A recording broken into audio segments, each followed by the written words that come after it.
সম্মানিত দর্শক, আজকে দেখাবো একজন নারী উদ্যোক্তার রামবুটান বাগান।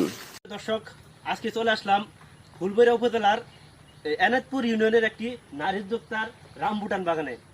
তো এই রামবুটান বাগানটা উনি কিভাবে গড়ে তুললেন এই সম্পর্কে সমস্ত তথ্যগুলো আপনাদের সামনে তুলে ধরবো। তো প্রথমে যদি আপনার একটু পরিচয়টা বলতেন, আপনার নামটা একটু বলতেন। আমার নাম মাজেদা। তো ওনার নাম হচ্ছে মাজেদা। তো এই বাগানের পরিকল্পনা কতদিন আগে কিভাবে শুরু করলেন? 3 বছর আগে। তো 3 বছর আগে উনি এই বাগানটা গড়ে তুলেছেন। আপনার বাগানে কতগুলো চারা আছে রামবুটানের? এখন আছে 17টা চারা, কতটি চারা লাগিয়েছিলেন এখানে? 20টা। আর এখানে কতটি গাছের ফলন আসছে? ফল আসছে 2টা ছিল, একটার মধ্যে 2টা নেকটা, এখান থেকে বেশি আসছে। ও আচ্ছা, এই গাছটাতে প্রথমবারের মতো উনি ফলন পেয়েছেন। তো আমরা একটা রামবুটান যদি আপনি একটু হাত দিয়ে নিজের হাত দিয়ে ছুলিয়ে দেখাইতেন দর্শককে, এটা আসলে কিরকম দেখা যায়, একটা যদি ছুলে দেন। তো দেখতে পাচ্ছেন রামবুটানটি উনি সিলাচ্ছে, একটু জুম করে একটু দেখান যে আসলে ভিতরে কিরকম থাকে। এটা তো বিদেশি ফল, আসলে কেউ এটা খায় না, দেখেও না এরকম।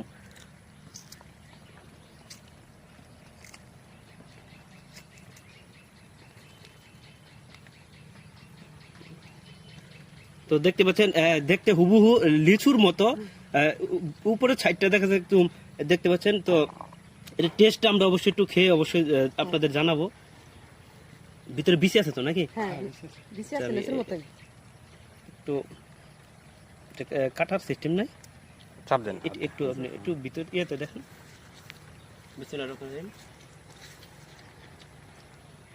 হুবহু লিচুর মতো, এবং লিচুর থেকে মিষ্টি। মিষ্টি বেশি লেচু।